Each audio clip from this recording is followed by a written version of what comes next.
nga mga kapatid, bilang panimula dito sa ating programa ngayong Sabado, una natin pag-uusapan yung nangyari nung Sabado. Ano nangyari nung Sabado? Baka nagkamali pa kayo ng binanggit na kwento. Anyway, yun nangyari po nung araw ng Miyerkules, October 8, 2025, kung saan, eto nga pong topic natin ay patungkol sa institutional mass ng UST Angelicum College, kung saan sila ay nakiisa sa pagnonobenaryo sa mahal na Birhen ng Lanaval de Manila, kung saan isang big scene ang pinaka nakakahiya sa balat ng lupa na talagang hindi namin mawari kanina pa. Lumipas na lang ang Miyerkules, Huwebes at Biyernes, hindi pa rin namin makalimutan yung nangyaring big scene na yun. Pero ano daw, sabi ng ilang netizens na nagtatanong dito, ano daw yung big scene na yun? Ako, hindi namin alam. Aalamin pa ba namin para sa inyo? Nakakaloka. Anyway, mga kapatid, ito nga, usap-usapan na ngayon ang mga marites at ang mga marisol, maging ng mga chismosang kapitbahay sa social media. Ang nangyaring UST Angelicum College Institutional Mass para sa mahal na Birhen ng Lanaval de Manila, at naganap lang to noong alas 9 ng umaga, araw ng Miyerkules, October 8, 2025. Ang pinaka nakakagulat dito, kaya ako nagtagal nung araw na yun. Alas 6 ako nung umaga umalis dito sa studio. Mga bandang 6:30 ng umaga, nandun na ako, dire-diretso na. Hanggang sa nagtuloy-tuloy na yung tugtugan, yung kantahan, hanggang sa nandito na mga bandang 8:15, Pero medyo kakaiba po yung mga nangyayari dahil ilan kasi may mga ilan sa kanila na karamihan pang namukod tangi, lalo na yung mga nasalubong natin, yung mga sinalubong nating moderatorship classes, kung saan unang lumabas yung YS5 mula kila Blessed Jane of Aza at Blessed Imelda Lambertini, na pinamumuunuan ng kanilang mga moderators na si Miss Lynette Bernal and Miss Fe Galvante. Nakakaloka. Sinunda naman ito ng YS6 mula sa Blessed Raymond of Capua, kung saan nakadestino ang tatlong sumasabak sa katuwaan natin ngayong Sabado na sina Savi, Francis at Amin, maging yung iba sa kanilang mga alaga ko din na charismatic angels nyo. At ang moderator nila doon ay si Miss Geraldine de Guzman, maging ang Cecilia Cesarini, kung saan nakadestino si Aki ng Tiples at si Jappy, na pinamumunuan din ng kanilang moderator na si Miss Mary Rose Ingles. Sumunod naman ang tatlong YS7 sections mula sa Blessed Reginaldo Orleans, Blessed John of Fiesol at Blessed Manes de Guzman.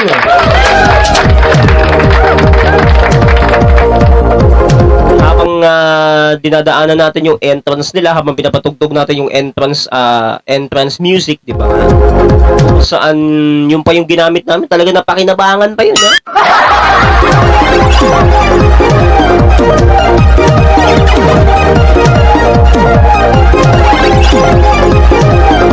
Ang talagang nakakagulat pa dito na parte, alam niyo kung ano, yung YS8 na mismo ang bumungat mula sa Francis Cole Guitart at saka kay Saint Vincent Ferrer. Yung dalawang sections doon ng YS8, nak ng pusa, di ko na alam. Yung dalawang yun lang ang naalala ko ng biglaan. So bale, ito ang pinakamatindi pa dito at pinakamasaklap na parte. Nakita ko pa yung isang sakristan sa YS8 plus si King Daniel din.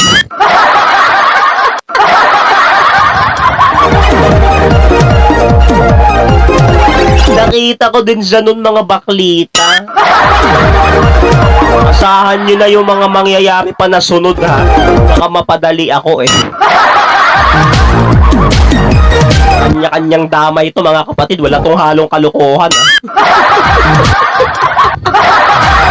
Nakakainis. Pero anyway, nakatawid-tawid naman yun kahit papano, di po ba? So ayun na nga, eto na. Alas 9 na ng umaga, nag-umpisa na ang banal na misa ng kanilang angkan, ano? Lahat sila kumpleto hanggang sa mapuno na ng buong hanggang sa mapuno na ng mga estudyante ang simbahan. Ayan, sabi ng isang netizen, parang halos dinumog na nila yung buong simbahan sa sobrang dami o sa sandamakmak na rami nila. Nadumog ang buong simbahan, hindi na nakaupo yung ibang mga magsisimba. Ay, oo nga eh. Yan nga din ang ano ko talaga. Yan din ang kwan namin. Yan ang mas nakakatawang parte. Yung tipong magsisimba ka na nga lang, dumugin mo pa na ganong oras. Kalokang mga baklita. So ayun na nga. Eto pang sumunod. Habang tinitingnan ko yung mga pictures nila kasi pinost na nila yun eh. Nakita ko pa muntikan ng mahagip ng camera si King. Bakit di nyo pa pinakita? Ba't di nyo ba pinakita? Muntikan na nga mahagip ng camera eh. Nakakaloka to the highest level. So ayun na nga, maraming mga nagulat doon nung nakita nila yung picture na yon. Saan may isa pa sa mga estudyante ng Francis Cole Guitart. 2 beses pang sinuot ng cameraman. Hindi lang isa, 2 beses pa talagang hinagip ng camera. Nakakaloka, di ba? Kailan nga namang mga baklita? Ano po? Diyos ko. Yun ang pinakamatindi. Yung tipong ang lapit-lapit ng mukha mo, ang gwapo mo pa, ikaw pa talaga ang kinuhanan ng cameraman. O edi sikat ka na yan. Nakakaloka mga baklita. Diyos ko ha. Si Tanghenyo kaya tanungin natin, tama ba yung ginawa ng cameraman na 2 beses mong kuhanan yung isang estudyante? Ay, palagay ko dapat 1 beses lang. Bakit ginawang dalawa? Ano ba yung unang picture niya? Hindi ba sa tumingin nun? Parang hindi siya tumingin alam ko, hindi siya tumingin nun. Pero nung pangalawang kuha na nung cameraman sa kanya, mapusang gala, doon na siya tumingin. Ay, dapat pala isang kuha lang yun. Bakit ginawang 2? Loko-lokong cameraman yun ha. Kaya nga eh, biglaan yung kuha sa kanya talagang pusang gala, ang lapit pa talaga. Walang halong biro nakakaloka mga bakulita. As always. Nakakainis. Hindi ko na nga alam anong gagawin ko na sunod dyan. Samantala habang puspuso ng institutional mass, eto na yung big scene na sinasabi ko sa inyo.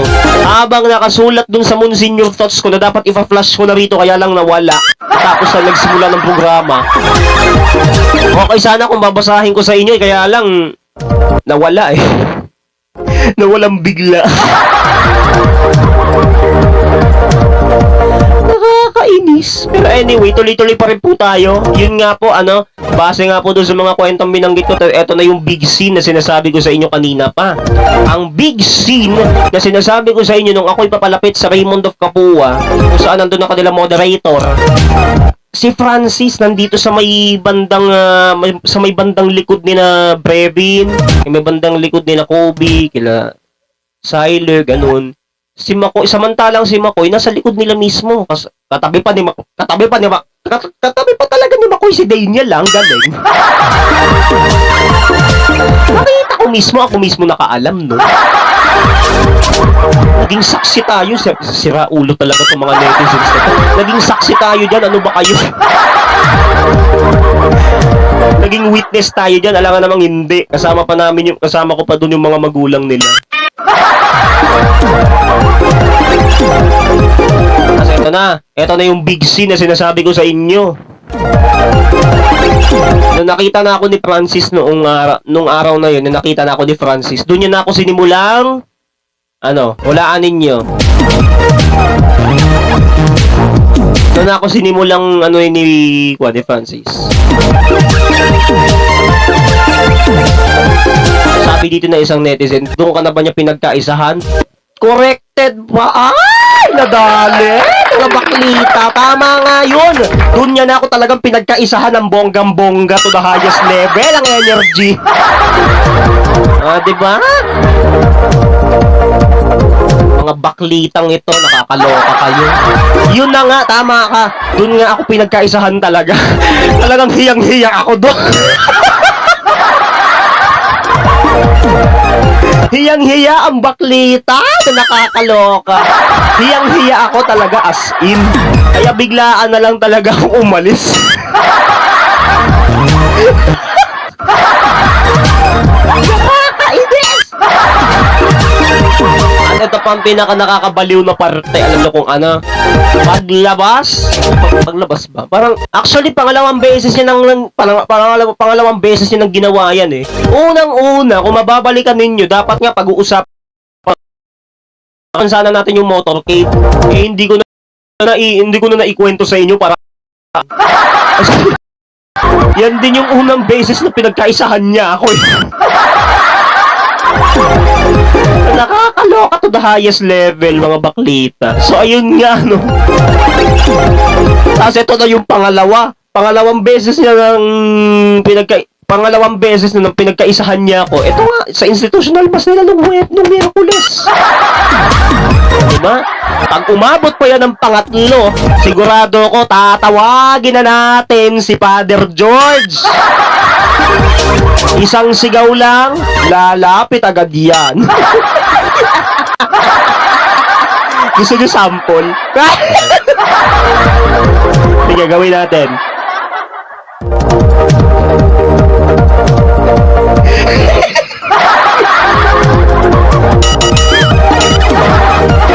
Tawagan natin si Father George. Pag pangatlong beses pa niyang inulit yan, sinasabi ko sa inyo, hindi na ako nagbibiro. Tatawagin na talaga natin yan si Father George. Isang tawag lang, may alingaw-ngaw pang kasama yun. Ganito lang yan. Father George!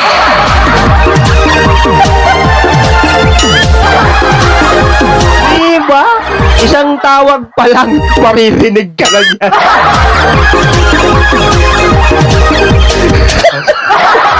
Nakakaloka talaga, mga kapatid. Ay, nako, to the highest level ang ating katatawanan at katawaan ngayong Sabado.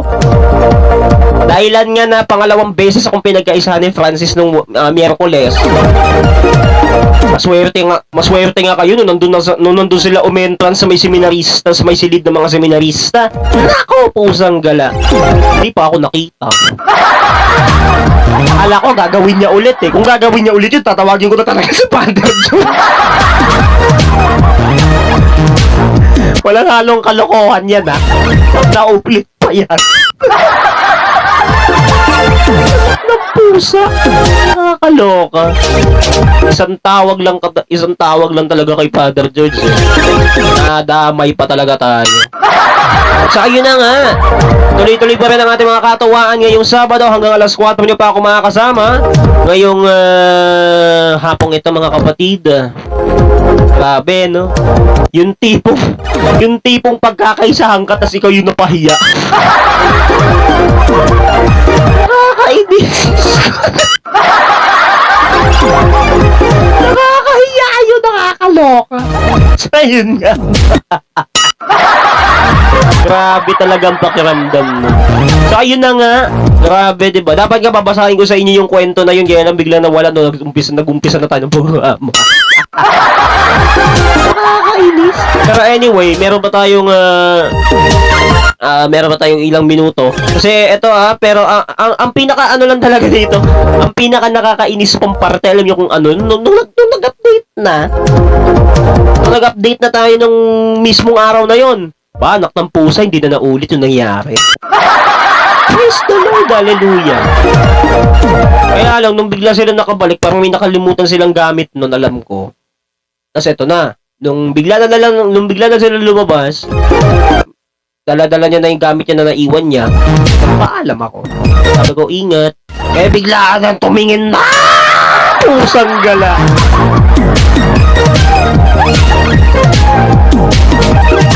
Daig mo pa yung may huling habilin sa'yo. Parang ganun na to. Nakakaloka mga baklita. Eto pa ang isa. Ang isa pang senaryo niya noon. Ito namang senaryo na to noong Huwebes din. October 9. Mapusang gala. Update mismo, sa mismong updates din ng alas 3. Nakakaloka. Ang senaryo na nangyari no, naalala ko lang.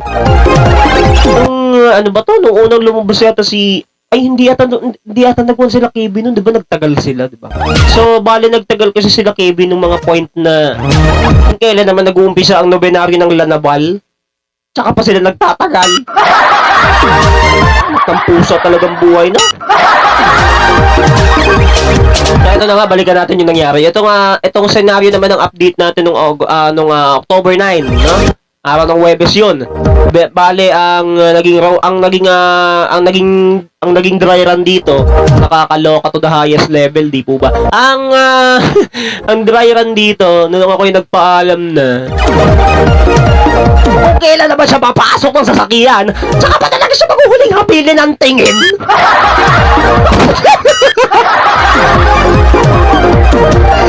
Derek, ano nangyari kay Derek? Biglang tumakbo pabalik dito sa studio. Natakot ang ulo kong.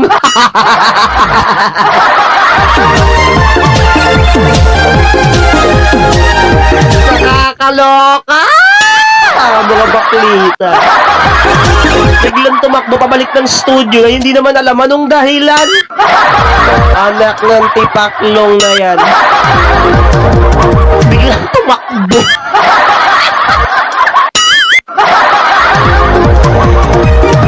Kaya ka, Derek, hindi kahit tayo huling habilin ng tingin si Francis dito sa atin.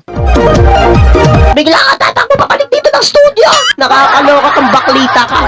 Grabe ka naman sa sarili mong mukha. Nakakainis. In fairness, the highest level. Aray ko.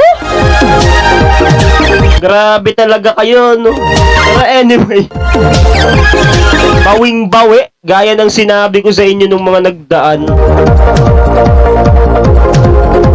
Eto pa, mamaya ko ikukwento yung kay Sabi. Kasi issue pa si Sabi sa lagay na to eh. So ito ang pantapat natin sa nangyaring senaryo ng October 8.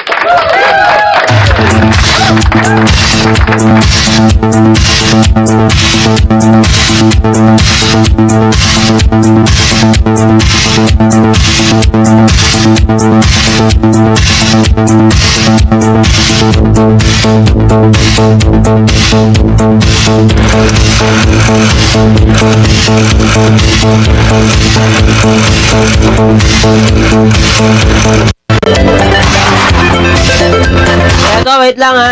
Sa oras natin alas 2:25, eto na yung pantapat natin sa nangyari nung October 8. See you up, you have down. Let me know what happens here tonight. Love for hire is dangerous. Let me know what happens here tonight. Hey, hey, hey. What's happening tonight? Hey, hey, hey. Sanggala.